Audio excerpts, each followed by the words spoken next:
un día único, un día que duró el tiempo necesario para que la voluntad de Dios para ese día sea cumplida. Porque si hay alguien que es dueño, si hay alguien que es señor del tiempo, es Dios, ¿sí? Una anomalía en el tiempo, y de eso vamos a leer en Josué 10, a partir del versículo 1. Dice así: cuando Adonisedec, rey de Jerusalén, oyó que Josué había tomado Jai y que la había asolado, como había hecho a Jericó y a su rey, así hizo a Jai y a su rey, y que los moradores de Gabaón habían hecho paz con los israelitas y que estaban entre ellos. Tuvo gran temor, porque Gabaón era una gran ciudad, como una de las ciudades reales, y mayor que Jai, y todos los hombres eran fuertes. Por lo cual Adonisedec, rey de Jerusalén, envió a Jotham, rey de Hebrón, a Piream, rey de Jarmut, a Jafia, rey de Laquis, y a Debir, rey de Eglón, diciendo: subid a mí y ayudadme y combatamos a Gabaón, porque ha hecho paz con Josué y con los hijos de Israel. Y 5 reyes de los amorreos, el rey de Jerusalén, el rey de Hebrón, el rey de Jarmut, el rey de Laquis y el rey de Eglón, se juntaron y subieron ellos con todos sus ejércitos y acamparon cerca de Gabaón y pelearon contra ella. Versículo 6. Entonces los moradores de Gabaón enviaron a decir a Josué al campamento en Gilgal: no niegues ayuda a tus siervos, sube prontamente a nosotros para defendernos y ayudarnos, porque todos los reyes de los amorreos que habitan las montañas se han unido contra nosotros. Y subió Josué de Gilgal, él y todo el pueblo de guerra con él y todos los hombres valientes. Y Jehová dijo a Josué: no tengas temor de ellos, porque yo los he entregado en tu mano, y ninguno de ellos prevalecerá delante de ti. Y Josué vio a ellos de repente, habiendo subido toda la noche de Gilgal. Y Jehová los llenó de consternación delante de Israel y los hirió con gran mortandad en Gabaón, y los siguió por el camino que sube a Bet-Orón, y los hirió hasta Seca y Maceda. Y mientras iban huyendo los israelitas a la bajada de Bet-Orón, Jehová arrojó desde el cielo grandes piedras sobre ellos hasta Seca, y murieron. Y fueron más los que murieron por las piedras del granizo que los hijos de Israel mataron a espada. Entonces Josué habló a Jehová el día en que Jehová entregó al amorreo delante de los hijos de Israel, y dijo: en presencia de los israelitas, sol, detente en Gabaón, y tú, luna, en el valle de Ajalón. Y el sol se detuvo y la luna se paró hasta que la gente se hubo vengado de sus enemigos. ¿No está escrito esto en el libro de Jacer? Y el sol se paró en medio del cielo y no se apresuró a ponerse casi un día entero. Y no hubo día como aquel, ni antes ni después de él, habiendo atendido Jehová a la voz de un hombre, porque Jehová peleaba por Israel. Y Josué y todo Israel con él volvió al campamento de Gilgal, y los 5 reyes huyeron y se escondieron en una cueva en Maceda. Y fue dado aviso a Josué que los 5 reyes habían sido hallados escondidos en una cueva en Maceda. Entonces Josué dijo: rodad grandes piedras en la entrada de la cueva y poned a hombres junto a ella para que los guarden. Y vosotros no os detengáis, sino seguid a vuestros enemigos y heridles la retaguardia sin dejarles entrar en sus ciudades, porque Jehová vuestro Dios los ha entregado en vuestra mano. Y aconteció que cuando Josué y los hijos de Israel acabaron de herirlos con gran mortandad hasta destruirlos, los que quedaron de ellos se metieron en las ciudades fortificadas. Todo el pueblo volvió sano y salvo a Josué al campamento de Maceda. No hubo quien moviese su lengua contra ninguno de los hijos de Israel. Entonces dijo Josué: abrid la entrada de la cueva y sacad a estos 5 reyes. Y lo hicieron así, y sacaron de la cueva a aquellos 5 reyes, al rey de Jerusalén, al rey de Hebrón, al rey de Jarmut, al rey de Laquis y al rey de Eglón. Y cuando los hubieron llevado a Josué, llamó Josué a los varones de Israel y dijo a los principales de la gente de guerra que había venido con él: acercaos y poned vuestros pies sobre los cuellos de los reyes. Y ellos se acercaron y pusieron sus pies sobre los cuellos de ellos. Y Josué le dijo: no temáis ni os atemoricéis, sed fuertes y valientes, porque así hará Jehová a todos vuestros enemigos contra los cuales peleáis. Y después de esto Josué los hirió y los mató, y lo hizo colgar en 5 maderos, y quedaron colgados en los maderos hasta caer la noche. Y cuando el sol se iba a poner, mandó Josué que los quitasen de los maderos y los echasen en las cuevas donde los habían escondido, y pusieron grandes piedras en la entrada de la cueva, las cuales permanecen hasta hoy. Hasta acá nomás la lectura. La fama de las grandes victorias corrían por toda la tierra. Cuando más se extendía la noticia, más crecía la preocupación de todos los que estaban en el camino del pueblo de Israel.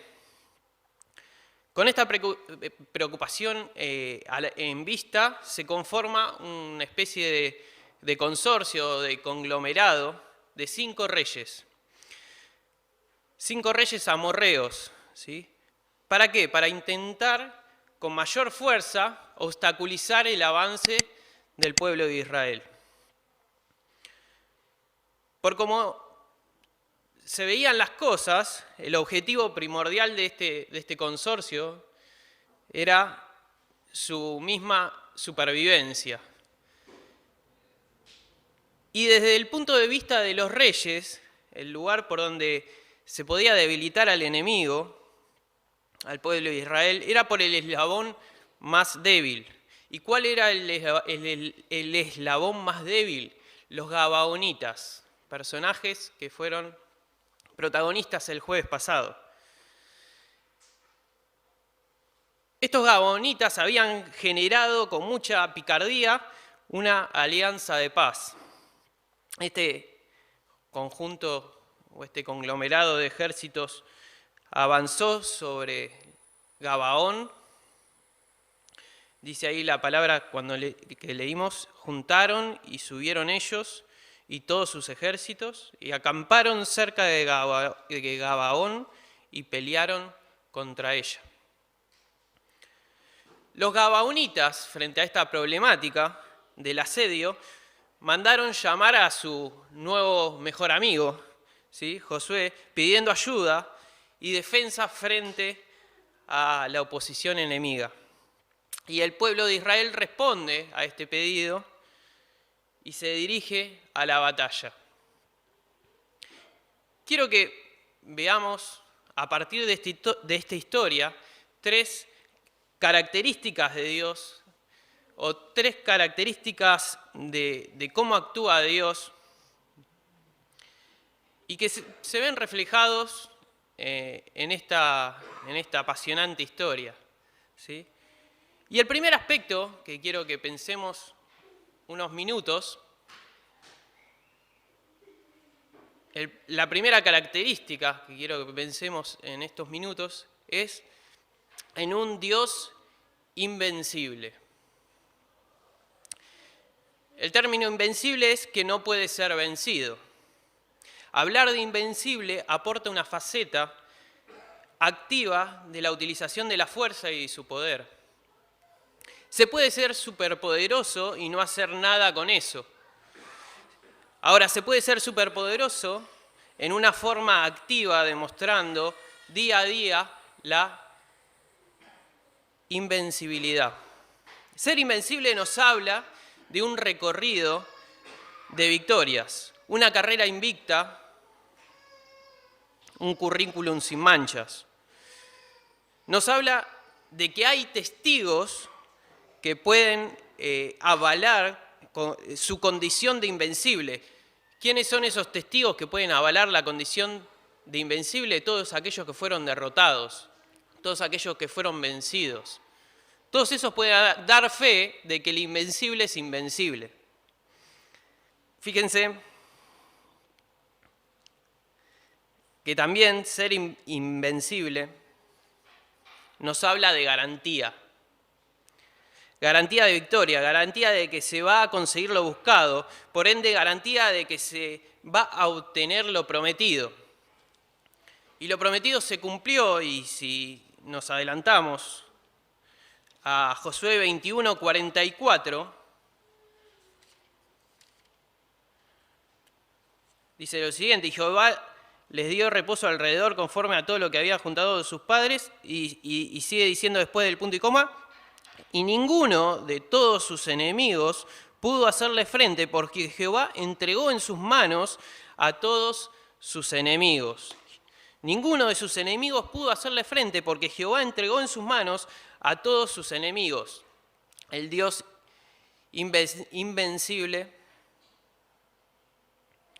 tiene a disposición una batería impensada de recursos, dispuesto a utilizarlos para alcanzar su propósito, para alcanzar su objetivo.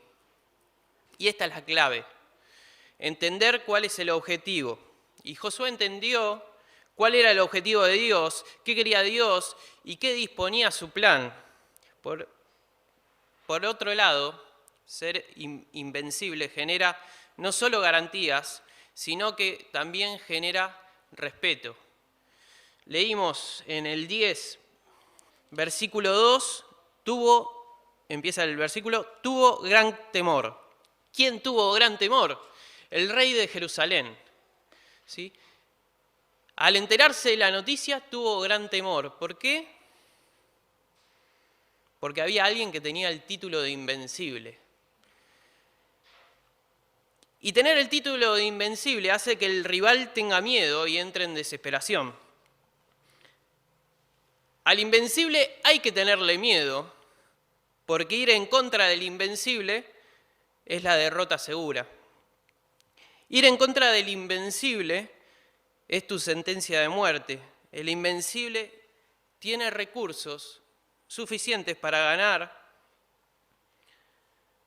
y tiene recursos que son impensados. Se me ocurre uno, ¿sí? Una lluvia de piedras, ¿sí? Dirigidas con gran precisión que afecta únicamente al enemigo.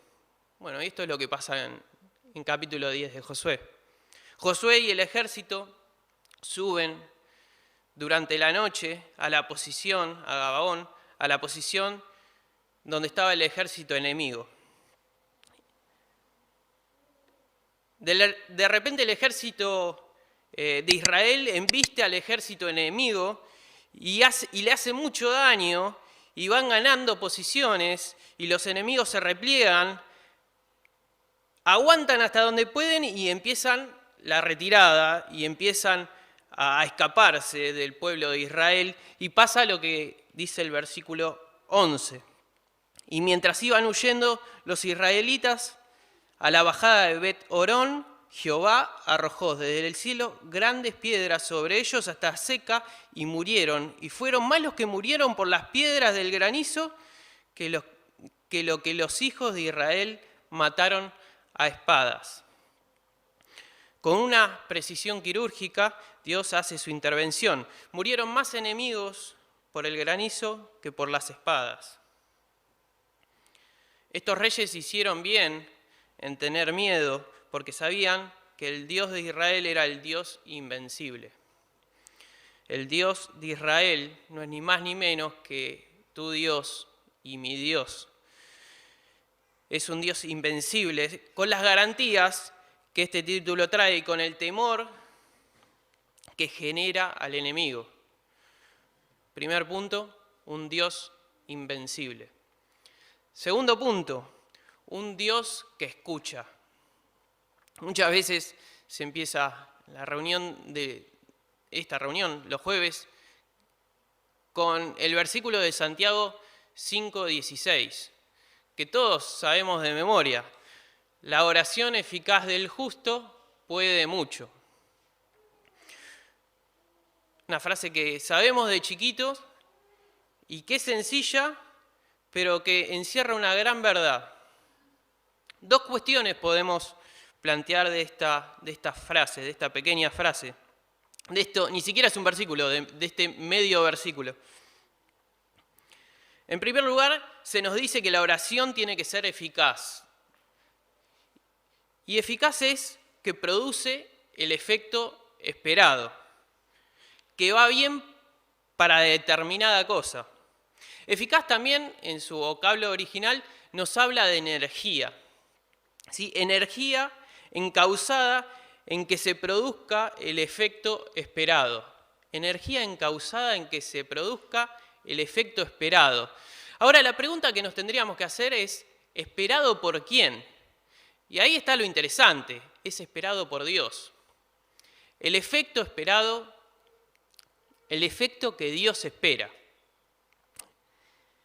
Entonces, fijémonos que la oración eficaz es la oración que Dios espera que hagamos. Esto es mucho más allá que la respuesta que Dios pueda dar a esa oración. La oración eficaz es la que Dios espera que hagamos. Es la oración que está en tiempo y en forma con lo que Dios quiere para nosotros. Es la oración que está sintonizada con la frecuencia de Dios, en sus intereses, en sus proyectos. Eso es una oración eficaz. Ahora, por otro lado, ¿quién tiene que hacer esta oración eficaz? Y Santiago 5:16 también lo responde, el justo. Y el justo nos habla de la situación de nuestro corazón, de plantearnos cómo está nuestro corazón. El corazón del justo está alineado con Dios, anhela servirle, anhela obedecerle, se entrega a Él.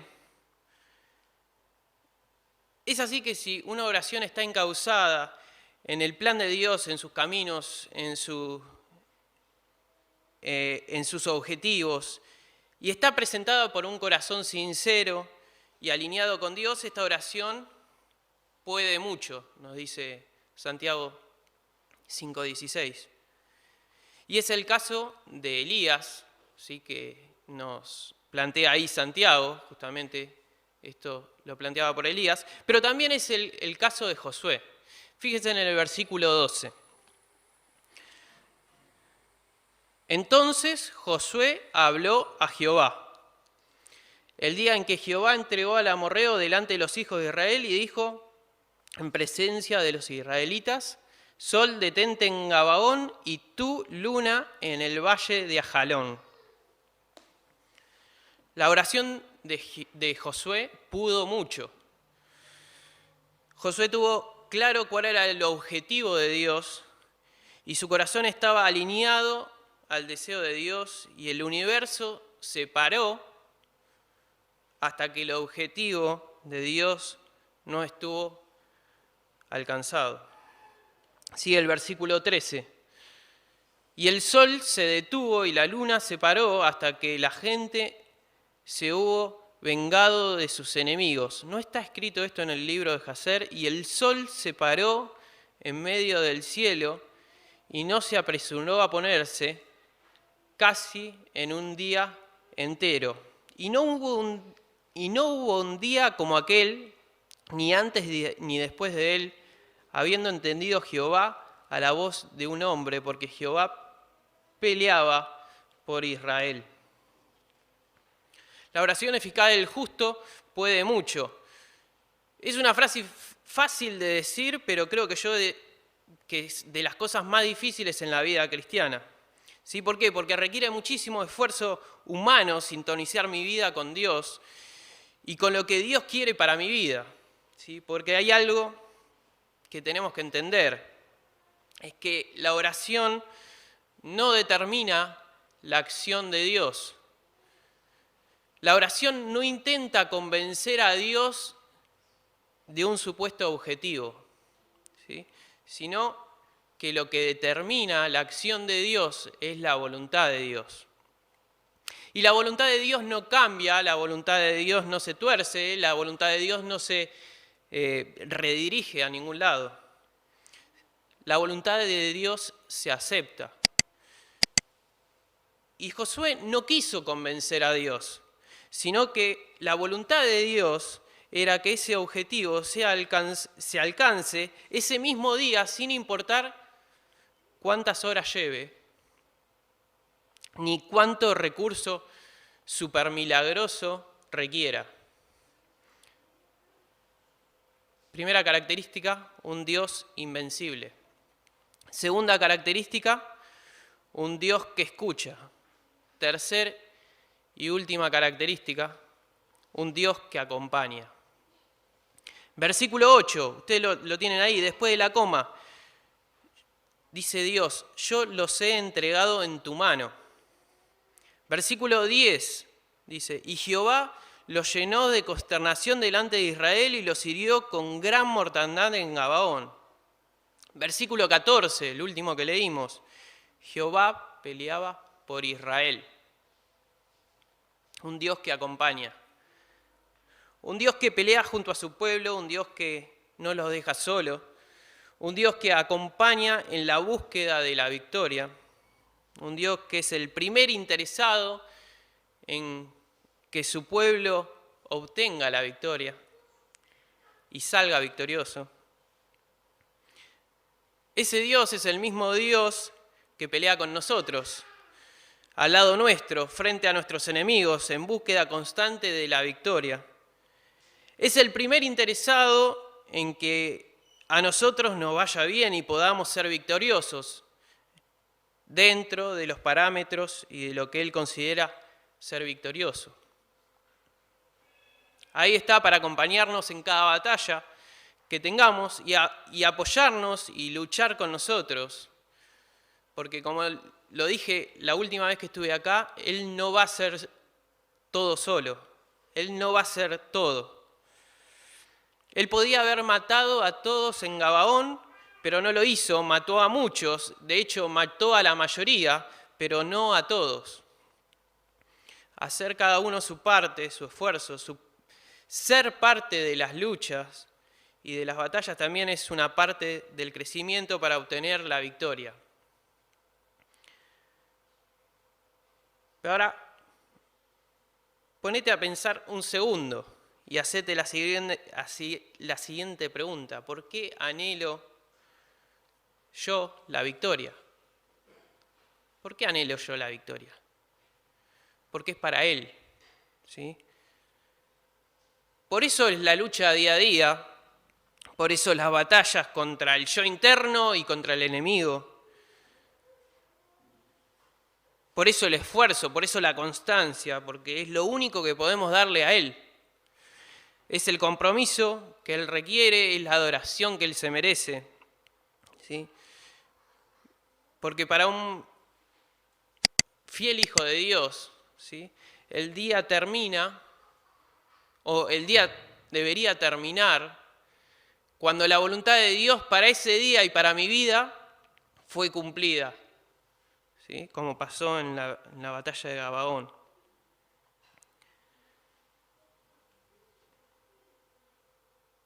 Porque eso va a decir, eso nos va a marcar que estamos sincronizados, ¿sí?, con la voluntad de Dios, que es lo más importante que podemos hacer nosotros, ¿sí? Un Dios invencible. Segundo punto, un Dios que escucha. Tercer y último punto, un Dios que acompaña.